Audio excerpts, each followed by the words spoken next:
Irmãos, convido que vocês abram a Bíblia em Atos capítulo 1. Vamos trabalhar em cima dos versículos 6, 7 e 8. Eu vou lê-los novamente, enquanto você encontra ele aí na sua Bíblia. Então os que estavam reunidos lhe perguntaram: Senhor, será este o tempo em que restaures o reino a Israel? Respondeu-lhes: Não vos compete conhecer tempos ou épocas que o Pai reservou pela sua exclusiva autoridade. Mas recebereis poder ao descer sobre vós o Espírito Santo e sereis minhas testemunhas, tanto em Jerusalém como em toda a Judéia e Samaria, e até aos confins da terra.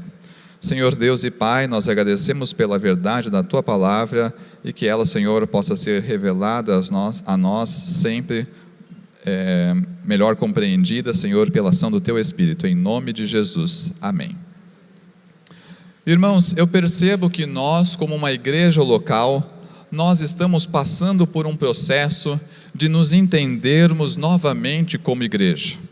Isso acontece nas conversas que nós temos informalmente, acontece nas conversas amistosas, nas discussões amistosas, são ideias sobre como a igreja em Vila Santana ela deve agir, são novas compreensões sobre como a prática cristã nossa deve acontecer, e este é um esforço válido, principalmente quando nós olhamos para a sociedade contemporânea, para avaliar como a igreja em Vila Santana continuará a ser uma igreja de Cristo, não definida pelas conclusões do mundo, não atualizada segundo os pensamentos atuais, não construídas pelas nossas visões individuais, mas graças a Deus nós estamos num caminho que eu acredito ser um caminho certo.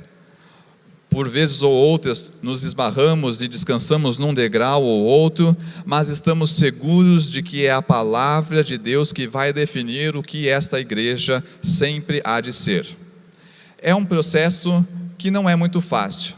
Muitas vezes estávamos habituados com várias e outras questões do passado, vários outros históricos de A, B e C que já passaram por aqui, mas a nossa igreja, como todas as igrejas cristãs, elas precisam sempre atualizar a sua prática à luz da palavra, não à luz do mundo, mas à luz daquilo que a palavra define o que é ser igreja.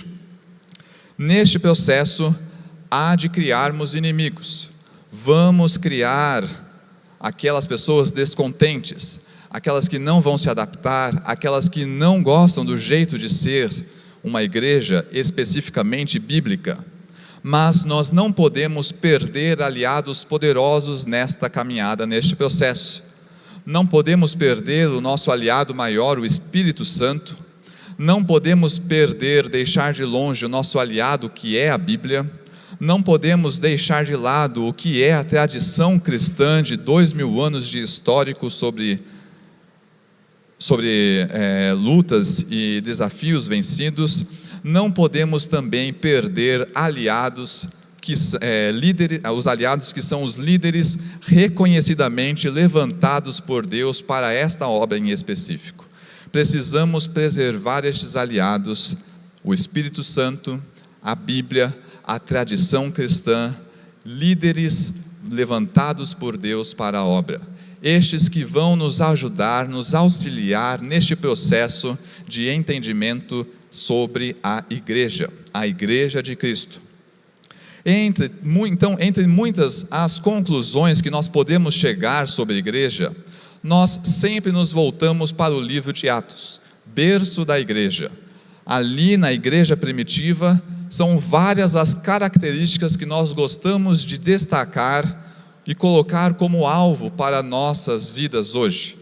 Olhamos para uma igreja unitária, uma igreja unida, uma igreja também desprendida do mundo, que não vivia as definições daquilo que o mundo colocava. Era uma igreja, a igreja primitiva, uma igreja que vivia na dependência do Espírito Santo.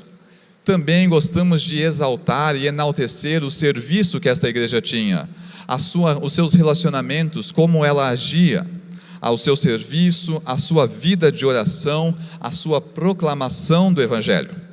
Porém, neste texto base que nós lemos, é muito importante que nós entendamos que este nível de igreja alcançado no texto de Atos é especificamente definido por uma característica.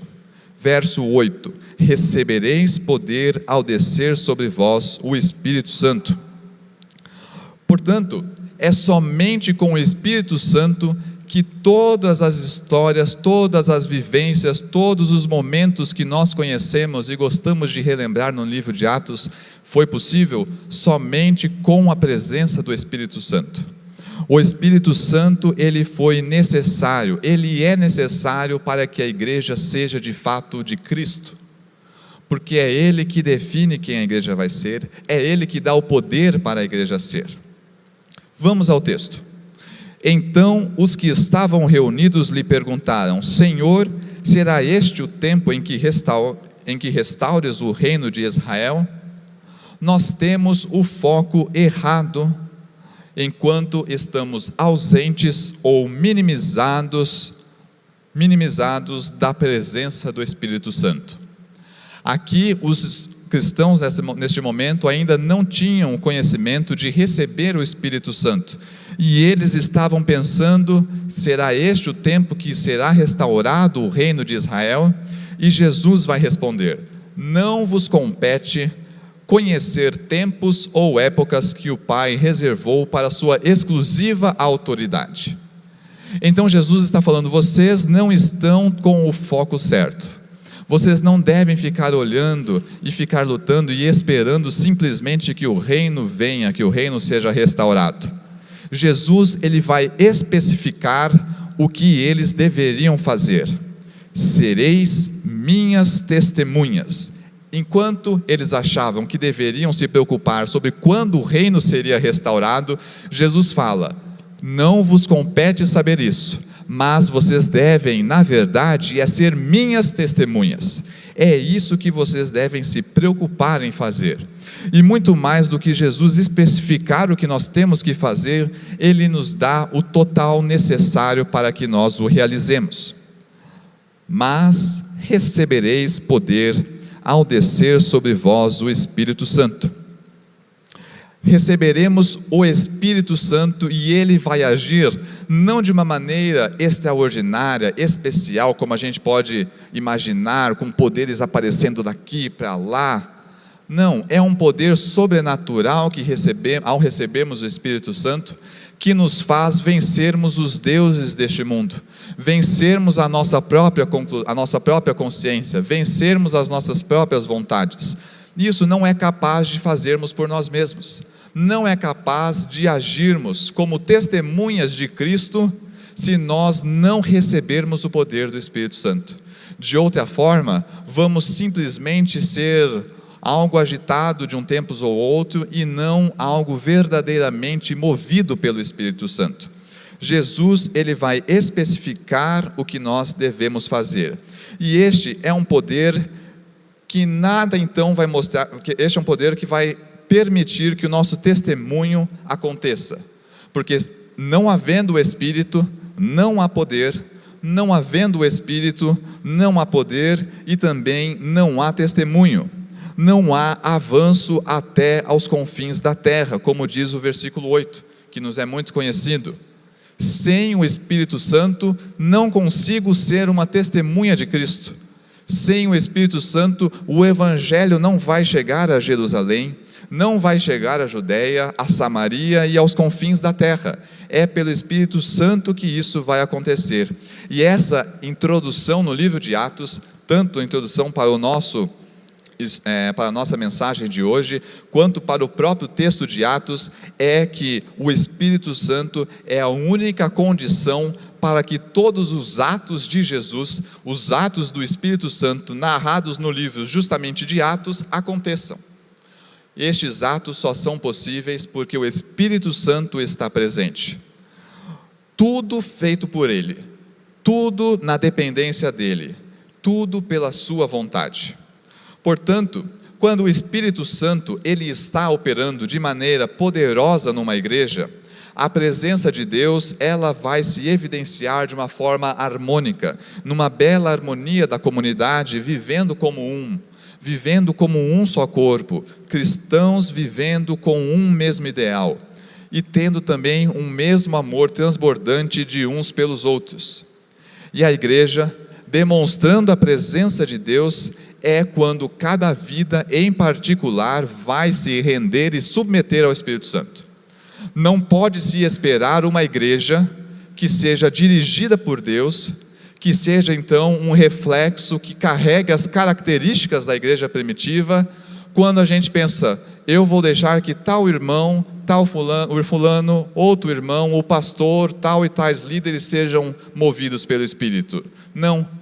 A igreja só vai então experimentar desta unidade, deste amor, da presença real do Espírito Santo, quando cada membro estiver vivendo um relacionamento individual, íntimo com o Espírito Santo. É necessário que cada um de nós tenha este objetivo. Não posso terceirizar para que eu vou crescer, eu vou ficar bem com a igreja, enquanto o irmão Diógenes, enquanto a irmã Camila, enquanto a irmã Ruth, enquanto o irmão Adriano crescem e se intensificam no relacionamento com Deus. Não, é quando eu, Natan, e assim você vai dizer para cada um de você, quando você no individual vai se relacionar verdadeiramente com Deus. E em se relacionar verdadeiramente com Deus, o Espírito Santo é quem vai capacitá-lo para fazer isso. É quem vai capacitá-lo para vencer os teus desígnios, para vencer as suas vontades egoístas, para vencer então aquilo que você acha que vai trazer maior benefício à sua vida ou à sua família, o que vai lhe deixar mais confortável de vir à igreja, o que vai deixar você mais à vontade. Não, é o Espírito Santo quem nos ajuda neste processo. Só teremos características marcantes da igreja primitiva nesta igreja quando cada membro deste corpo estiver em dependência do poder do Espírito Santo. O poder para vencermos cada uma das nossas dificuldades, das nossas lutas e e das vontades que nos são postas pelo mundo. E Paulo vai ser o nosso guia para entendermos como este poder, ele representa uma vida de testemunho. Não é possível pensarmos, e eu vou repetir isso várias vezes, uma vida de testemunho sem o poder do Espírito Santo. É muito importante que nós nos lembremos sempre o poder do Espírito Santo para fazermos tudo aquilo que precisamos fazer. Queremos então começar os pequenos grupos? Precisamos do poder do Espírito Santo. Queremos então construir tais e tais salas? Precisamos do poder do Espírito Santo. Queremos iniciar o ministério de casais? Precisamos do poder do Espírito Santo. Paulo vai ser uma pessoa que, assim quando acontece a sua conversão lá em Atos 9:17, vai ser totalmente preenchido pelo Espírito Santo. Então Ananias foi e, entrando na casa, impôs sobre ele as mãos, dizendo: Saulo, irmão, o Senhor me enviou a saber o próprio Jesus que te apareceu no caminho por onde vinhas, para que recuperes a visão e fiques cheios do Espírito Santo. Esse deve ser o nosso objetivo diário, ficarmos cheios do Espírito Santo. Paulo, depois de experimentar isso, ele vai mudar a sua vida. Ele vai experimentar uma transformação por completo. Ele vai experimentar, como Jesus mesmo vai dizer, que enquanto Paulo perseguia os cristãos, fazia-os sofrer, encerrava-os nas cadeias e tudo mais, ele fazia as pessoas sofrerem pelo nome de Jesus. Jesus vai dizer, vai dizer a Ananias aqui em relação a Paulo: eu vou mostrar para Paulo quanto lhe importa sofrer pelo meu nome. Este então que fazia todas as pessoas, todos os cristãos daqueles anos sofrerem em função de se renderem a Jesus, ele mesmo vai experimentar o que seria isso. E agora nós vamos lá para o final da história narrada aqui no livro de Atos, capítulo 26, para vermos como o Paulo, no final dessa história, ele preso, mantido pelo governador Festo, ele vai discursar diante do rei Agripa. Capítulo 26. Nós vamos acompanhar estes versos para vermos então constatações sobre o testemunho de Paulo como um reflexo claro, um reflexo brilhante, um reflexo pungente do Espírito Santo agindo nele. Paulo vai nos dar 5 constatações a partir deste testemunho. Paulo estava preso, ele estava ali sendo guardado por Festo, e numa oportunidade de pronunciar diante do rei Agripa era neto de Herodes, ou seja, ele era rei da Judéia, conhecia a cultura, conhecia as questões dos judeus, entendia então sobre os seus profetas, e a este que Paulo vai discursar. Verso 1. A seguir, Agripa, dirigindo-se a Paulo, disse: é permitido que uses da palavra em tua defesa. Então Paulo, estendendo a mão, passou a defender-se nestes termos: tenho-me por feliz, ó rei Agripa, pelo privilégio de hoje na tua presença poder produzir a minha defesa. Paulo, então, pela ação do Espírito Santo, ele tinha uma das constatações que aqui nós temos, ele era alegre, feliz por testemunhar do que havia acontecido na sua vida. Quando nós, individualmente, quando precisamos falar da nossa salvação, falar sobre quem é o nosso rei, acontece um misto de emoções na nossa vida. Acontece um certo desânimo, porque às vezes não sabemos como falar, acontece um pouco de medo, porque não sabemos como reagir, um medo sobre o qual vai ser, sobre esse desconhecido, de como vai ser a reação das pessoas, temos medo dos julgamentos, achamos que não sabemos o que falar, mas a gente precisa entender que a habitação do Espírito Santo nas nossas vidas nos convulsiona a sermos alegres em comentar daquilo que Deus tem feito. Porquanto, quando habitados pelo Espírito Santo, sempre temos do que falar. Ele, além de nos auxiliar, como o próprio texto bíblico vai dizer, que o Espírito Santo, ele nos ajuda, ele nos auxilia, ele coloca as palavras das nossas bocas, é principalmente porque nós estamos experimentando uma vida transformada, uma transformação genuína. Contudo, então, do que as outras alegrias do mundo podem propor, ao falarmos de Cristo, experimentamos uma alegria genuína, duradoura e que não se esgota. Enquanto qualquer outra atividade pode produzir sentimentos de alegria, é somente com o anúncio do Evangelho que de fato essa alegria ela é frutífera.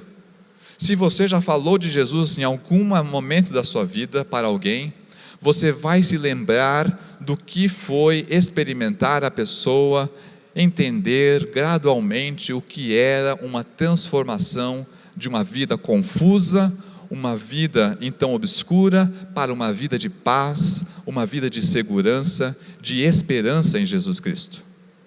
Essa satisfação de você ver nos olhos dessa pessoa, ela é inigualável, porque é a única alegria que de fato vai produzir frutos. Por isso que Paulo aqui, com tanto entusiasmo, ele vai dizer que ele está muito feliz, independente de quem ele estava falando, aqui era diante de Agripa, ele tem privilégio de falar a sua defesa. A sua defesa, ele não vai usar as leis, não vai usar os termos romanos para apresentar a sua defesa. Ele vai dizer que a transformação que aconteceu na sua vida era real, e isso nos leva a uma segunda consideração aqui neste texto. A mudança de vida. O cristão habitado pelo Espírito Santo, ele não é o mesmo do que ele já foi um dia. Versos 9 a 11, leia comigo. Na verdade, a mim me parecia que muitas coisas devia eu praticar contra o nome de Jesus o Nazareno, e assim procedi em Jerusalém. Havendo eu recebido a autorização dos principais sacerdotes, encerrei muitos dos santos nas prisões, e contra eles dava o meu voto quando os matavam. Muitas vezes os castiguei por todas as sinagogas, obrigando-os até a blasfemar, e demasiadamente enfurecido contra eles, mesmo por cidades estranhas os perseguia. Em algum momento, pós-conversão de Paulo, você vê Paulo agindo dessa forma? Em algum momento depois do encontro de Paulo com Jesus, você vê Paulo então querendo perseguir os cristãos? Você vê Paulo querendo encerrá-los na prisão? Votar para que eles fossem então mortos? Você vê em algum momento Paulo voltando para o legalismo do judaísmo? Voltando para os seus atos de fariseu? Não, ele era uma nova pessoa. E assim o cristão tem que ser. O cristão não pode falar, não, tudo bem, ele sempre foi assim. O cristão não existe, eu sempre fui assim, porque ele está a cada dia se renovando, ele está a todo momento sendo transformado, é uma transformação total, não é uma transformação em algumas partes da sua vida, naquelas que você quer deixar que o Espírito haja. O Espírito Santo, ele age por completo. Depois do encontro com Jesus, Paulo foi totalmente diferente. Ele não passou a fazer as mesmas coisas que ele fazia antes. Se Paulo mentia, não mentia mais. Se Paulo então açoitava, não açoitava mais. Se Paulo então violentava os cristãos, não fazia mais, e assim também tem que ser a nossa vida. O que você fazia ontem, que não era uma característica de uma vida cristã, não pode estar sendo reproduzido hoje. Hoje nós precisamos então renovar a nossa mente. Hoje eu renovo a minha mente pensando em novos atos que devo ter como um cristão genuíno, como alguém que habita o Espírito Santo. Você acha que isso é fácil? Isso é difícil quando você tenta com as suas próprias forças, mas como vimos no texto inicial de Atos 1:9, Atos 1:8, nós temos o poder do Espírito Santo para sermos transformados. Não precisamos deixar as nossas próprias custas, não precisamos deixar as nossas próprias forças para que sejamos transformados. A transformação, ela acontece quando livremente deixamos o Espírito Santo controlar as nossas vidas. A transformação, ela vai acontecer, porque como Jesus fala, toda árvore, todo galho ligado nele produz fruto. Não há como um galho ligado a ele não produzir fruto. Um galho ligado a Jesus, experimentando de um relacionamento com Deus, vai experimentar transformação de vida.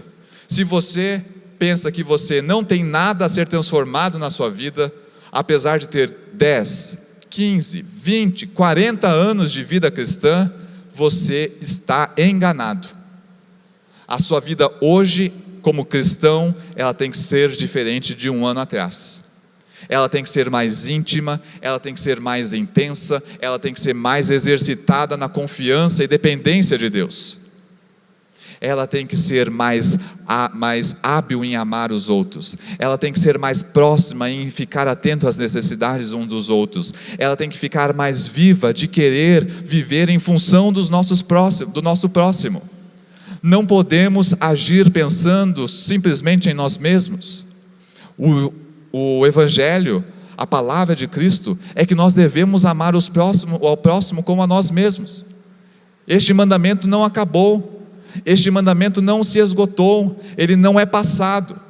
Devemos amar o próximo como amamos a nós mesmos, hoje, nessa sociedade, nesta igreja, com estes irmãos que temos aqui, com as dificuldades que nós encontramos aqui. Se eu tenho resistência para com o irmão, se eu tenho animosidade contra ele, se eu não o tolero, se eu não aguento, se eu não suporto ele falando, Deus fala para que nós amemos este irmão. Amar ao próximo como a ti mesmo não é um mandamento que se esgotou. Isso é transformação de vida. Se você antes vivia somente então preocupado com a sua vida lá fora, com as conquistas que você tinha a desempenhar, com a carreira que você queria alcançar, com o cargo que você almejava, com os sonhos que você tinha lá dentro, e isso te impediu de olhar para dentro da igreja, para as necessidades que ela tem, você precisa ser transformado. Se você está contando lá o seu orçamento e deixando o dízimo para ver se sobra alguma coisa, você não está exercitando a sua dependência, você não foi transformado pelo Espírito. Se você está olhando pelas necessidades do mundo, pelas suas necessidades no mundo, pelas suas necessidades da carreira, da família, e não está olhando para o que a igreja está precisando, e irmãos, a Igreja Batista em Vila Santana, ela precisa dos irmãos colaborando, agindo, trabalhando, colocando os seus talentos, os seus dons em disposição para que esta igreja cresça. Quando há uma pergunta, precisamos de alguém para fazer tal e tal coisa, você precisa ser o primeiro a se colocar à disposição. Isso é transformação de vida. Não é ser o mesmo que você era há um ano atrás, que você era no passado. Transformação de vida é a marca do cristão. É o fruto que o Espírito Santo vai produzir nas nossas vidas. Você deve ter decorado Gálatas 5:22 já alguma vez na sua vida. Mas é necessário que você revisite cada elemento deste fruto para entender o que é o amor, para entender o que é o amor governar a sua vida, para entender o que é uma vida regida pela alegria, para entender o que é estar em paz com Deus. Você precisa revisitar o que é a paciência, a longanimidade. Hoje estamos fáceis de julgar os outros, estamos fáceis de dizer como tal e tal se comporta e como isso me afeta. Precisamos agir com longanimidade, agir com benignidade e bondade. Agir com benignidade e bondade, como que você vai mostrar isso para com Deus? Não é algo que você vai evidenciar no seu relacionamento com Deus, é algo que você vai evidenciar no seu relacionamento com o próximo, com o seu irmão do seu lado, com aquele que você considera o seu inimigo, com aquele que você considera que não combina, com aquele que você acha que não dá certo o seu relacionamento com ele. É com esta pessoa que você precisa exercer benignidade, bondade. O que é fidelidade? A sua fidelidade está sendo voltada para o texto bíblico, está sendo voltada para uma demonstração de fé verdadeira diante de Deus? Você tem sido manso?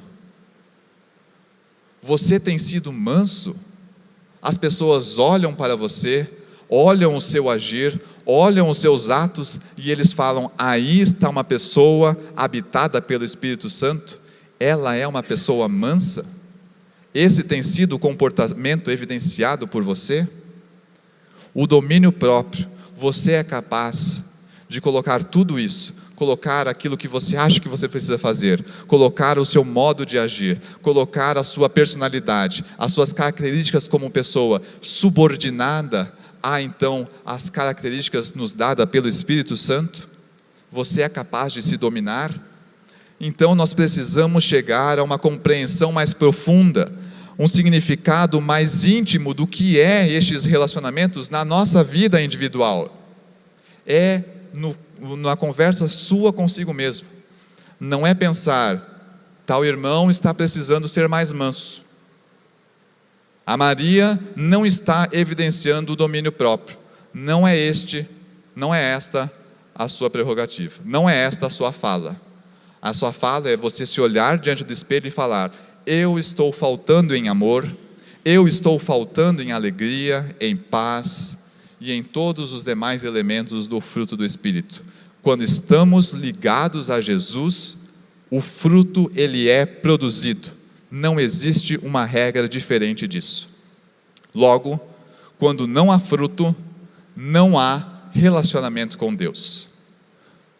Nas igrejas de hoje, não estou falando nessa em específico, existem pessoas que se acham cristãos, desfrutando da graça comum que Deus dá para toda a criação, achando que estão experimentando da graça preciosa, da graça rara, especial, que é nos dada por Jesus Cristo. Não podemos achar que por estarmos na igreja, todos aqui são crentes. Precisamos olhar para vidas realmente transformadas. É uma evidência, uma constatação do testemunho de Paulo. Ele era diferente de quem ele um dia tinha sido. Verso 16, Paulo, ele vai ser verso 16: mas levanta-te e firma-te sobre teus pés, porque por isso te apareci, para te constituir ministro e testemunha, tanto das coisas em que me viste, como daquelas pelas quais te aparecerei ainda. Nós, habitados pelo Espírito Santo, vamos ser servos, somos ministros deste Evangelho, testemunhas, e como testemunhas, como vai dizer o verso 17b, para os quais eu te envio, nós somos enviados. Você já ouviu falar, isso a gente já escutou várias e várias vezes, mas não existe o crente agente secreto, não existe o crente que ninguém conhece que ele é um cristão, não existe o cristão que as pessoas lá fora não reconhecem que ele então é habitado pelo Espírito Santo.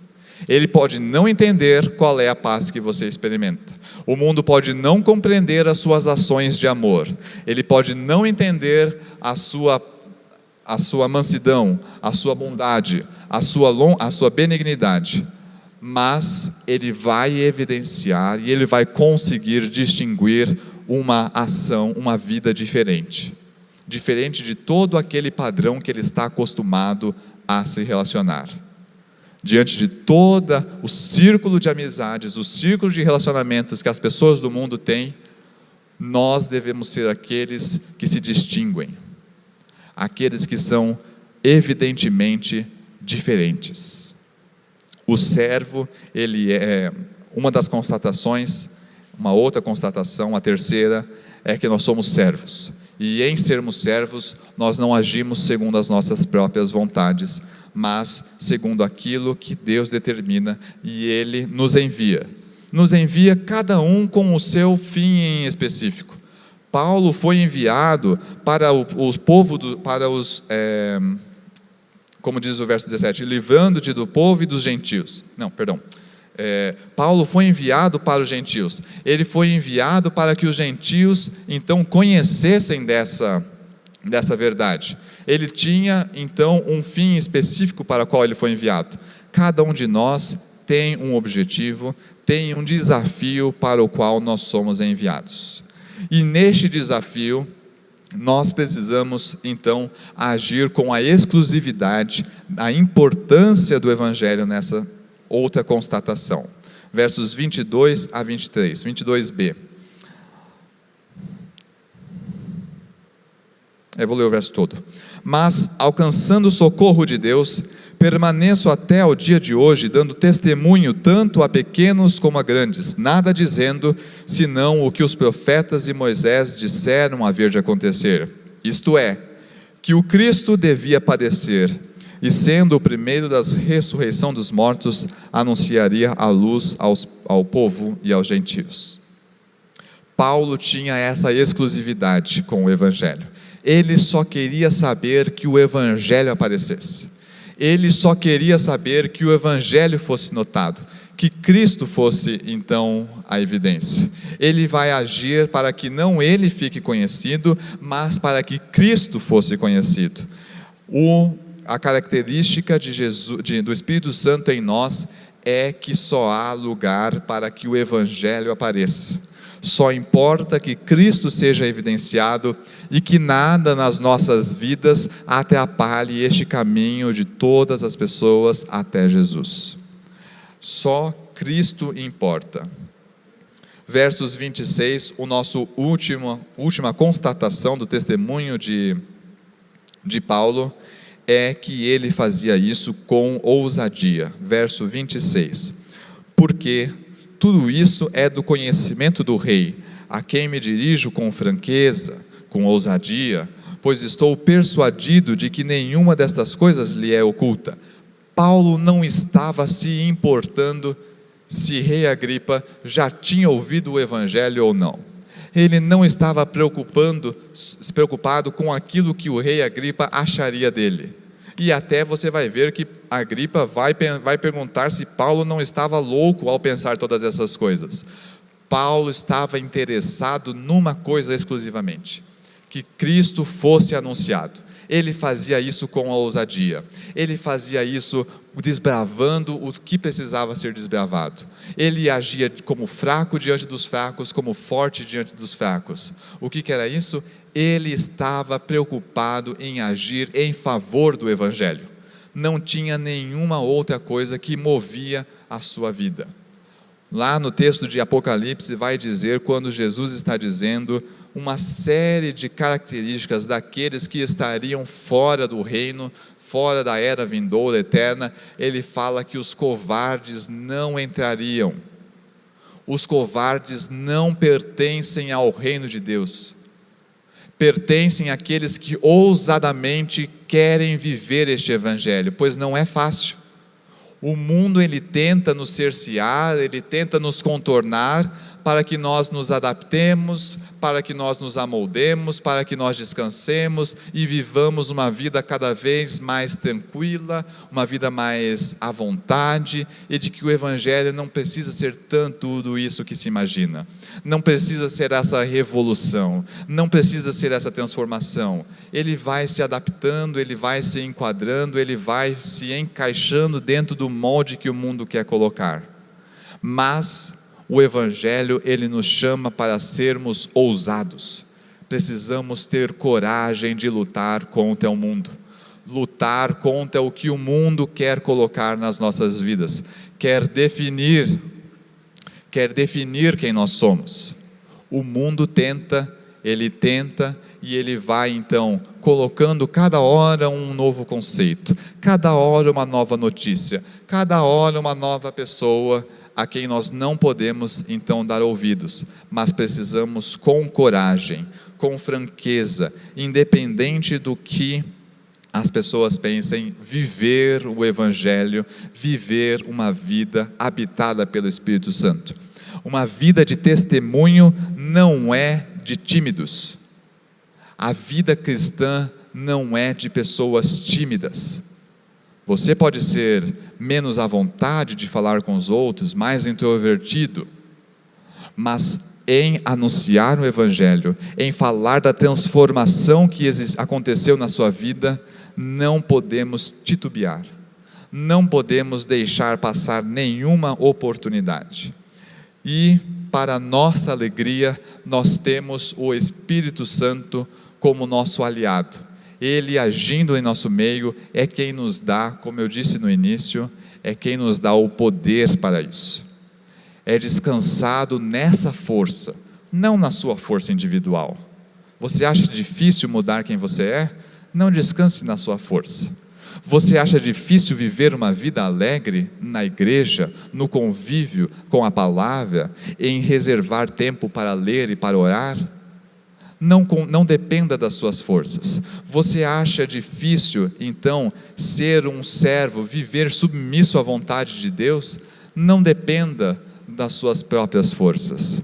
Você acha difícil colocar somente o Evangelho em evidência e querer complementá-lo com A, com B e C ideias, C conhecimentos? Não precisa pensar isso somente por si mesmo. Peça auxílio do Espírito Santo. Você tem dificuldade em com ousadia falar daquilo que está acontecendo na sua vida? Você tem dificuldade para, como é o tema de hoje, testemunhar com a sua vida? Peça ao Espírito, pois é na força dele, é no poder dele que nós dependemos, é no poder dele que nós descansamos. Só precisamos deixá-lo à vontade para trabalhar. Ele trabalhando, nós encontraremos alegria. Nosso testemunho vai ser o testemunho de transformação. O nosso testemunho vai ser o testemunho de pessoas servas e submissas, enviadas para um propósito, enviadas para trabalhar, enviadas para agir, tudo e em função do Evangelho, para que Cristo sempre apareça. E isso só é possível com o Espírito Santo.